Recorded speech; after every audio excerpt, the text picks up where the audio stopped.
बृहस्पतिवार व्रत की कथा। प्रारंभ। प्राचीन समय की बात है। भारत में एक राजा राज्य करता था। वह बड़ा प्रतापी तथा दानी था। वह नित्य मंदिर में भगवत दर्शन करने को जाता। वह ब्राह्मण और गुरु की सेवा किया करता था। उसके द्वार से कोई भी याचक निराश होकर नहीं लौटता था। वह प्रत्येक गुरुवार को व्रत रखता एवं पूजन करता। हर दिन गरीबों की सहायता करता था। परंतु यह बातें उसकी रानी को अच्छी नहीं लगती थी। वह न व्रत रखती और न ही किसी को एक पैसा दान में देती थी। वह राजा से भी ऐसा करने के लिए मना किया करती थी। एक समय की बात है कि राजा शिकार खेलने वन को चले गए। घर पर रानी और दासी थी। उस समय गुरु बृहस्पति साधु का रूप धारण कर राजा के दरवाजे पर भिक्षा मांगने आए। साधु ने रानी से भिक्षा मांगी तो वह कहने लगी, हे साधु महाराज, मैं इस दान पुण्य से तंग आ गई हूँ। इस कार्य के लिए तो मेरे पतिदेव बहुत हैं। अब आप एक कृपा करिए कि सारा धन नष्ट हो जाए और मैं आराम से रह सकूं। साधु रूपी बृहस्पति देव कहने लगे, हे देवी, तुम तो बड़ी विचित्र हो। संतान और धन से कोई दुखी नहीं होता, इसको सभी चाहते हैं। पापी भी पुत्र और धन की इच्छा करता है। अगर तुम्हारे पास धन अधिक है तो भूखे मनुष्यों को भोजन कराओ, प्याऊ लगवाओ, ब्राह्मणों को दान दो, धर्मशालाएं बनवाओ, कुआं, तालाब, बाग, बावड़ी का निर्माण कराओ, निर्धनों और कुंवारी कन्याओं का विवाह कराओ तथा यज्ञादि करो। इस प्रकार के कर्मों से आपके कुल का नाम और परलोक में नाम भी सार्थक होगा। अतः तुम्हें स्वर्ग की प्राप्ति होगी। परंतु रानी को साधु की बातें अच्छी नहीं लगी। उसने कहा, हे साधु महाराज, मुझे ऐसे धन की आवश्यकता नहीं जिसको मैं अन्य लोगों को दान में देती फिरूं और जिसको रखने और उठाने और संभालने में ही मेरा सारा समय नष्ट हो जाए। साधु ने कहा, हे देवी, यदि तुम्हारी ऐसी इच्छा है तो जैसा तुम्हें बताता हूँ तुम वैसा ही करना। बृहस्पतिवार के दिन घर आंगन को गोबर से लीपना, अपने केशों को पीली मिट्टी से धोना, केशों को धोते समय स्नान करना, राजा से कहना हजामत बनवाए, भोजन में मांस मदिरा खाना, कपड़े धोबी के यहाँ दुल्हन को देना। इस प्रकार 7 बृहस्पतिवार तक करने से तुम्हारा सारा धन नष्ट हो जाएगा। यह कहकर साधु रूपी महाराज अंतर्ध्यान हो गए। रानी ने साधु के कहने के अनुसार 7 बृहस्पतिवार तक वैसा करने का विचार कर लिया। साधु के बताए हुए कार्य को करते हुए केवल 3 बृहस्पतिवार ही बीते थे कि उसकी सारी धन संपत्ति नष्ट हो गई। भोजन के लिए दोनों समय परिवार तरसने लगा, सांसारिक भोगों से दुखी रहने लगा। तब राजा ने रानी से कहने लगा, हे रानी, तुम यहाँ पर रुको, मैं दूसरे देश को जाता हूँ क्योंकि यहाँ पर सभी मुझे जानते हैं, इसलिए मैं यहाँ पर रहकर कोई काम नहीं कर सकता। मैं प्रदेश जा रहा हूँ, वहाँ कोई काम धंधा करूँगा, शायद हमारे भाग्य बदल जाए। ऐसा कहकर राजा प्रदेश को चला गया। वह वहाँ जंगल से लकड़ी काट कर लाता, शहर में बेचता, इस तरह जीवन व्यतीत करने लगा। इधर राजा के बिना रानी दासियाँ दुखी रहने लगी। किसी दिन भोजन मिलता, किसी दिन जल पीकर रह जाती। एक समय रानी और दासियों को 7 दिन तक बिना भोजन के व्यतीत करने पड़े तो रानी ने अपनी दासी से कहा, हे दासी, यहाँ पास के नगर में मेरी बहन रहती है, वह बड़ी धनवान है, तू उसके पास जा, वहाँ से 5 सेर बेसर मांग कर ले आ, जिससे कुछ समय के लिए हमारा गुजारा तो हो जाएगा। दासी रानी की बहन के पास चली गई। रानी की बहन उस समय पूजा कर रही थी। बृहस्पतिवार का दिन था। दासी ने रानी की बहन से कहा, हे रानी, मुझे आपकी बहन ने भेजा है, मुझे 5 सेर बेसर दे दो। दासी ने यह बात अनेकों बार कही होगी, परंतु रानी की बहन ने कोई उत्तर ही नहीं दिया क्योंकि वह उस समय बृहस्पतिवार का व्रत कर रही थी। जब दासी ने रानी की बहन से कोई उत्तर नहीं मिला हुआ पाया तो वह बहुत दुखी हुई और क्रोध भी आया। वह लौटकर रानी से बोली, हे रानी, आपकी बहन तो बहुत ही घमंडी है, वह तो छोटे लोगों से बात ही नहीं करती। मैंने उससे कहा तो उसने कोई उत्तर ही नहीं दिया, मैं वापस चली आई। रानी बोली, हे दासी, इसमें तुम्हारा कोई दोष नहीं है। जब बुरे दिन आते हैं तब कोई सहारा नहीं देता। अच्छे बुरे का पता तो विपत्ति में ही लगता है। जो ईश्वर की इच्छा होगी वही होगा, यह हमारे भाग्य का दोष है। उधर रानी की बहन ने सोचा कि मेरी बहन की दासी आई थी, परंतु मैं उससे कुछ बोल नहीं पाई, इससे वह बहुत दुखी होगी। अतः कथा सुनो। विष्णु भगवान जी का पूजन समाप्त कर अपनी बहन के घर आई और कहने लगी, हे बहन, मैं बृहस्पतिवार का व्रत कर रही थी, तुम्हारी दासी हमारे घर गई थी, परंतु जब तक कथा होती है तब तक हम लोग ना उठते हैं, ना बोलते हैं, ना इसलिए मैं नहीं बोली। कहो दासी, तुम किस लिए गई थी? रानी बोली, बहन, हमारे घर अनाज नहीं था, वैसे तुमसे कोई बात छिपी भी नहीं है, इस कारण मैंने दासी को तुम्हारे पास 5 सेर बेसर लेने के लिए भेजा था। रानी की बहन बोली, बहन देखो, बृहस्पति भगवान सबकी मनोकामनाएं पूर्ण करते हैं, देखो शायद तुम्हारे घर में ही अनाज रखा हो। यह सुनकर दासी घर के अंदर गई तो वहाँ उसे एक घड़ा बेसर से भरा हुआ मिल गया। उसे बड़ी हैरानी हुई क्योंकि उसने एक एक बर्तन देख लिया था। उसने बाहर आकर रानी को बताया। दासी अपनी रानी से कहने लगी, हे रानी देखो, वैसे हमको जब अन्न नहीं मिलता तो हम रोज ही व्रत करते हैं, अगर इनसे व्रत की विधि और कथा पूछ ली जाए तो हम भी कर लिया करेंगे। दासी के कहने पर रानी ने अपनी बहन से बृहस्पतिवार व्रत के बारे में पूछा। उसकी बहन ने बताया, हे रानी बहन, बृहस्पतिवार को सूर्योदय से पूर्व उठकर स्नान करके बृहस्पतिवार का व्रत करना चाहिए, लेकिन उस दिन सिर नहीं धोना चाहिए। बृहस्पतिवार के व्रत में चने की दाल और मुनक्का से विष्णु भगवान का केले की वृक्ष से जड़ का पूजन करें, दीपक जलाएं, उस दिन एक समय भोजन करें, भोजन पीले खाद्य पदार्थों का करें और कथा सुने। इस प्रकार करने से गुरु भगवान प्रसन्न होते हैं, अन्न पुत्र धन देते हैं। इस व्रत के पूजन और विधि को बताकर रानी की बहन अपने घर लौट आई। रानी और दासी दोनों ने निश्चय कर लिया कि वे बृहस्पति देव भगवान का पूजन अवश्य करेंगी। 7 दिन बाद जब बृहस्पतिवार आया तो उन्होंने व्रत रखा। गुड़साल में जाकर चना और गुड़ बीन लाई, उसकी दाल से केले की जड़ से विष्णु भगवान का पूजन किया। भोजन कहाँ से लाए? दोनों बहुत ही दुखी थी, उन्होंने व्रत किया था, इस कारण बृहस्पति देव भगवान प्रसन्न थे। वे एक साधारण व्यक्ति के रूप में 2 थालों में सुंदर पीला भोजन लेकर आए। दासी को देकर बोले, हे दासी, यह भोजन तुम्हारे और रानी के लिए है, तुम दोनों करना। दासी भोजन पाकर बड़ी प्रसन्न हुई। रानी बोली, ये रानी जी भोजन कर लो। रानी ने भोजन के बारे में कुछ पता ही नहीं, इसलिए वह दासी से बोली, जा तू ही भोजन कर, क्योंकि तू ही हमारी व्यर्थ हंसी उड़ाती रहती है। दासी बोली, एक व्यक्ति अभी भोजन देकर गया है। रानी कहने लगी, वह भोजन तो तुम्हारे लिए ही दे गया है, तुम ही भोजन कर लो। दासी ने कहा, वह व्यक्ति हम दोनों के लिए 2 थालों में भोजन दे गया है, इसलिए मैं और आप दोनों साथ ही साथ भोजन करेंगे। फिर दोनों ने गुरु भगवान को नमस्कार कर भोजन आरंभ कर दिया। उसके बाद से वे प्रत्येक बृहस्पतिवार को गुरु भगवान का व्रत और पूजन करने लगी। बृहस्पति भगवान की कृपा से उनके पास धन हो गया, परंतु रानी बोली पहले की तरह आलस्य करने लग गई। तब दासी बोली, देखो रानी, तुमने पहले भी आलस्य किया था जिससे हमें इतना कष्ट उठाना पड़ा और सारा धन नष्ट हो गया, अब फिर तुम आलस्य करने लग गई हो। बड़ी मुसीबतों के बाद हमने धन पाया, इसलिए तो हमें दान पुण्य करना चाहिए। तुम भूखे मनुष्य को भोजन कराओ, प्याऊ लगवाओ, ब्राह्मणों को दान दो, कुआं, तालाब, बाग, बावड़ी का निर्माण कराओ, मंदिर, पाठशाला बनवाओ, कुंवारी कन्याओं का विवाह कराओ, धन को शुभ कार्यों में खर्च करो, इससे तुम्हारे कुल का यश बढ़ेगा, स्वर्ग की प्राप्ति होगी, पितृ प्रसन्न होंगे। दासी की बात मानकर रानी ने इसी प्रकार के कर्म करने आरंभ कर दिए, जिससे उसको काफ़ी यश मिलने लगा। एक दिन रानी और दासी आपस में विचार करने लगे कि न जाने राजा किस दशा में होंगे, उनकी तो कोई खोज खबर ही नहीं है। गुरु भगवान से उन्होंने प्रार्थना की। भगवान रात्रि में राजा को स्वप्न में कहा, हे राजा उठ, तेरी रानी तुझको याद करती है, अब अपने देश को लौट जा। राजा प्रातःकाल उठकर जंगल से लकड़ियां काटकर जंगल से लकड़ियां काट कर लाने के लिए जंगल की ओर चढ़ पड़ा। जंगल में गुजरते हुए सोचने लगा, रानी की गलती से मुझे कितने दुख भोगने पड़े, राजपाट छोड़कर जंगल में आकर रहने पड़ा, जंगल से लकड़ियां काट कर गुजारा करना पड़ा। उसी समय जंगल में बृहस्पति देव एक साधु का रूप धारण करके आए और राजा के पास आकर बोले, हे लकड़हारे, तुम इस सुनसान जंगल में किस चिंता में बैठे हो, मुझे बतलाओ।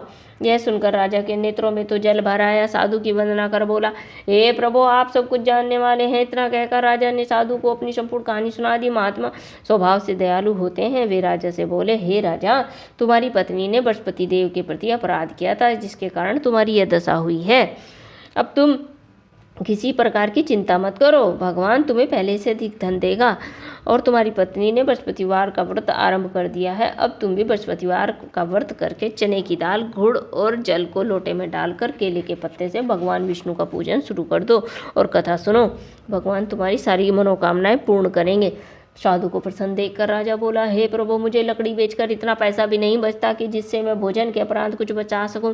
मैंने रात्रि में अपनी रानी को व्याकुल देखा, मेरे पास कोई साधन भी नहीं जिससे मैं उसका समाचार जान सकूं। फिर मैं बृहस्पतिवार की कौन सी कहानी कहूं या सुनूं, मुझे तो कुछ भी मालूम नहीं है। साधु ने कहा, हे राजा, तुम किसी प्रकार की चिंता मत करो। बृहस्पति देव के दिन तुम रोजाना की तरह लकड़ियां लेकर शहर में जाना और तुम्हें रोज से 2 गुना धन प्राप्त होगा, जिससे तुम भली भांति भोजन भी कर लोगे और बृहस्पति देव की पूजा का सामान भी आ जाएगा। बृहस्पति देव की कथा इस प्रकार है, मैं तुम्हें कथा सुनाता हूँ। प्राचीन काल में एक बहुत निर्धन ब्राह्मण था। उसकी कोई संतान नहीं थी। वह नित्य पूजा पाठ करता, उसकी स्त्री मलता के साथ रहती थी। वह न स्नान करती, न किसी देवता का पूजन करती। प्रातःकाल उठते सर्वप्रथम भोजन करती, बाद में अन्य कार्य करती। ब्राह्मण देवता बहुत दुखी थे, पत्नी को समझाते हुए, किंतु उसका कोई परिणाम नहीं निकलता। भगवान की अनुकंपा से एक समय उस ब्राह्मण की पत्नी गर्भवती हुई। 10वें महीने में एक सुंदर कन्या को जन्म दिया। निर्धन ब्राह्मण कन्या के जन्म से बहुत दुखी था। धीरे धीरे ब्राह्मण की कन्या बड़ी होने लगी। बचपन से ही उस कन्या की रुचि भगवान विष्णु की पूजा में थी। वह प्रातः उठते स्नान आदि करती, भगवान विष्णु की पूजा करने के लिए मंदिर में जाती थी। बृहस्पतिवार को व्रत करके विधि पूर्वक पूजा पाठ करती। पूजा पाठ के बाद वह पढ़ने के लिए पाठशाला जाती। पगड़ से मुट्ठी भर जौ लेकर जाती। रास्ते में थोड़े थोड़े जौ गिराती जाती। जब तक वह पाठशाला से घर लौटती, हुए जौ के दाने सोने में बदले हुए मिलते। लड़की उन सभी दानों को बिन लाती थी। एक दिन जब वह सोने के दानों को साफ कर रही थी, उसकी माँ ने कहा, बेटी, सोने के दाने साफ करने के लिए सोने का सूप भी होना चाहिए। अगले दिन बृहस्पतिवार था। उसने भगवान बृहस्पतिदेव की पूजा करते हुए प्रार्थना की, हे भगवान, यदि मैंने व्रत आपका विधिवत किया हो तो मुझे सोने का सूप दे। तो भगवान बृहस्पतिदेव ने उसकी मनोकामना पूरी करने का वचन दिया। पाठशाला से लौटते समय उसे रास्ते में सोने का सूप पड़ा हुआ मिला। घर से लौटकर सोने का सूप अपनी माँ को दिखाकर वह सोने के दाने साफ करने लगी। उसी नगर में नगर का राजकुमार उसके घर के पास से गुजरा। उस सुंदर लड़की को सोने के सूप में जो साफ करते देखकर राजकुमार उस पर मोहित हो गया। महल में लौटकर राजकुमार ने राजा से उस लड़की के विवाह करने की इच्छा प्रकट की। तो राजा ने ब्राह्मण को महल में बुलाकर राजकुमार से लड़की का विवाह के बाद कि ब्राह्मण तैयार हो गया। धूमधाम से उस लड़की का विवाह राजकुमार से गए। दुल्हन बनकर ब्राह्मण की लड़की महल में चली गई। लड़की के चले जाने से ब्राह्मण फिर से निर्धन हो गया। उसे कई कई दिनों तक भोजन नहीं मिलता। बहुत दुखी होकर ब्राह्मण एक दिन अपनी लड़की के पास गया। अपने पिता से निर्धनता का समाचार सुनकर उससे बहुत धन देकर पिता को विदा किया। उस धन से ब्राह्मणों ने न कुछ दिन तो आराम से अपना जिंदगी बसर कर ली, लेकिन जल्द ही फिर भूखों मरने की हालत हो गई। ब्राह्मण अपनी लड़की से धन लेने के लिए फिर महल में पहुंच गया। लड़की ने अपने पिता की बुरी हालत देखकर कहा, पिताजी, आखिर कब तक मुझसे धन लेकर जीवन यापन करते रहेंगे? आप कोई ऐसा उपाय क्यों नहीं करते जिससे आपका घर धन संपत्ति से भर जाए? ब्राह्मण ने कहा, मैं तो तुम्हारी माता को बहुत समझा लिया, पर उनकी समझ में तो कुछ आता नहीं। उनका फूहड़पन नष्ट हो तो घर की निर्धनता भी दूर हो जाए। तब कुछ सोच समझ कर लड़की ने पिताजी से कहा, हे पिताजी, आप कुछ दिनों के लिए माँ को मेरे पास छोड़ जाइए। तब कुछ सोचकर ब्राह्मण की पत्नी को लड़की के पास महल में छोड़ आया। लड़की ने अपनी माँ से कहा, माँ, तुम प्रातःकाल उठकर स्नान आदि करके भगवान विष्णु की पूजा अवश्य करना। पूजा करने से तुम्हारी निर्धनता अवश्य दूर हो जाएगी। लेकिन उसकी माँ ने उसकी कोई बात नहीं मानी। तब क्रोधित होकर लड़की ने माँ को एक कक्ष में बंद कर दिया। सूर्योदय से समय उठाकर जबरदस्ती स्नान कराया। फिर मंदिर में ले जाकर बृहस्पति देव की पूजा कराई। कुछ दिनों तक ऐसा करने से माँ की बुद्धि में परिवर्तन हो गया। अतः वह स्वयं ही बृहस्पतिवार का व्रत रखने लग गई। उसके व्रत करने से ब्राह्मण के घर में भगवान विष्णु की अनुकंपा से धन की वर्षा होने लगी। दोनों पति पत्नी धन संपत्ति पाकर आनंद पूर्वक जीवन यापन करते हुए विष्णु धाम को चले गए। लकड़हारा बने राजा ने उस साधु को भगवान बृहस्पतिदेव की कथा सुनकर बृहस्पतिवार का व्रत करके भगवान विष्णु की पूजा की। उस दिन से उसके सभी क्लेश दूर हो गए। लेकिन अगले बृहस्पतिवार को काम काज में अधिक व्यस्त रहने के कारण उसने भगवान बृहस्पति देव का व्रत नहीं किया। भगवान बृहस्पति देव लकड़हारे से क्रोधित हो गए, उसे भूल की सजा दी। उस दिन नगर के राजा ने नगर में घोषणा करके सबको सूचित कर दिया कि प्रत्येक नागरिक मेरे महल में भोजन करने को आए। जो नहीं आएगा उसे अपराधी मानकर भारी दंड दिया जाएगा। लकड़हारा बने राजा ने उस नगर के राजा की घोषणा सुनी, लेकिन जंगल से लकड़ी काटकर लाने और उन्हें बेचने में देर हो जाने के कारण महल में भोजन करने को नहीं जा सका। अतः राजा की सैनिक लकड़हारे को पकड़कर महल में ले गए। राजा ने उसे महल में एक कक्ष में बैठाकर भोजन कराया। उस कक्ष में एक खूंटी पर सोने का हार लटका हुआ था। लकड़हारा अकेला उस कक्ष में भोजन कर रहा था। तभी उसने एक आश्चर्यजनक घटना घटती हुई देखी। देखते ही देखते हुए खूंटी हार को निकल गई। थोड़ी देर के बाद राजा ने हार को गायब देखा तो लकड़हारे को कारावास में डलवा दिया। लकड़हारा मन ही मन अपने भाग्य को कोसने लगा। तभी उसे जंगल में मिले साधु का स्मरण आया। थोड़ी देर में भगवान बृहस्पति देव सन्यासी के रूप में उसके सामने प्रकट हुए और कहा, हे लकड़हारे, तूने भगवान बृहस्पति देव की पूजा नहीं की, इसी कारण तुम्हें कष्ट हुआ है। लेकिन अब चिंता मत करना।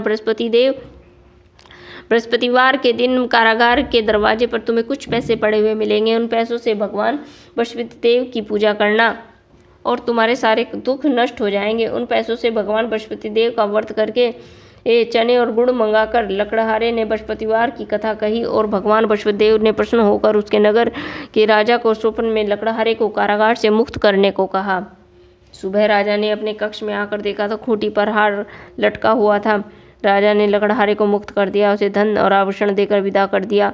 लकड़हारा बना राजा उस नगर से चलकर अपने नगर में पहुंचा था। उस नगर में कुएं, धर्मशाला, बाग बगीचे देखकर बहुत प्रसन्न हुआ। राजा ने पूछा, ये किसने बनवाए हैं? सबने यही बताया कि ये सब रानी उर्वशी ने बनवाए हैं। राजा महल में पहुंचा तो रानी ने उसका भव्य स्वागत किया। तब राजा ने निश्चय कर लिया कि सप्ताह में एक बार तो सभी बृहस्पति देव का व्रत कर पूजन करते हैं, परंतु मैं प्रतिदिन व्रत किया करूंगा, दिन में 3 बार कथा कहा करूंगा। अब राजा हर समय दुसाले में चने की दाल बांधे रहता तथा दिन में 3 बार बृहस्पति देव की कथा कहता। कुछ दिनों बाद राजा को अपनी बहन की याद आ गई। एक दिन घोड़े पर सवार होकर राजा अपनी बहन से मिलने चल दिए।